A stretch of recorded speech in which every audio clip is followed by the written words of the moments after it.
নমস্কার বন্ধুরা, আজকে বৃহস্পতিবার, তাই আজকে আমার ইচ্ছা হলো আজকে আমার পুজো দেওয়াটা তোমাদের সাথে শেয়ার করে নিই। আমি এখানে আম্রপল্লব 7টা পাতা নিয়েছি। বিজোড় সংখ্যা নিতে হয়, তোমরা 5টা পাতাও নিতে পারো। আমি সিঁদুর দিয়ে দিচ্ছি প্রত্যেকটা পাতায়। তারপর আমি স্বস্তিকা চিহ্ন এঁকে নিলাম ঘটে। তারপরে এমনি জল, গঙ্গা জল, 1 টাকা, একটু হরিতকি, এইগুলো জলের মধ্যে ঘটে দিয়ে দিলাম একটুখানি ধান। তারপরে ওই আম্রপল্লবটা স্থাপন করলাম। পান পাতার মধ্যে আমি সিঁদুরের ফোঁটা লাগিয়ে নিলাম, তার ওপরে দিলাম দ্রব্য, তারপরে ফুল দিয়ে এটা পুজো দিয়ে দেবো।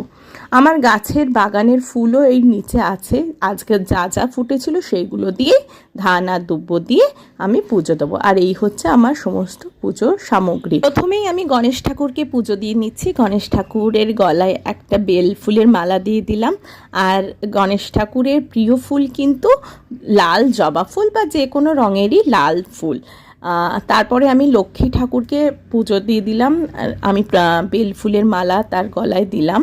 আর গণেশ ঠাকুরের প্রিয় জিনিস হচ্ছে দুব্ব, তার জন্য 7টা দুব্ব গণেশ ঠাকুরের হাতে দিয়ে দিলাম।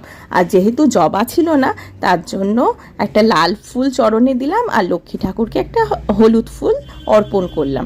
ঘটে ফুল দিলাম। তারপর আমার বাগানে যা যা ফুল আজকে ফুটেছিল সেগুলো দিয়ে সিংহাসনটা খুব সুন্দর করে সাজিয়ে নিলাম। জানো তো, মা লক্ষ্মীর কড়ি খুব প্রিয়, তার জন্য 5টা কড়ি তার পায়ের কাছে আমি রেখে দিলাম।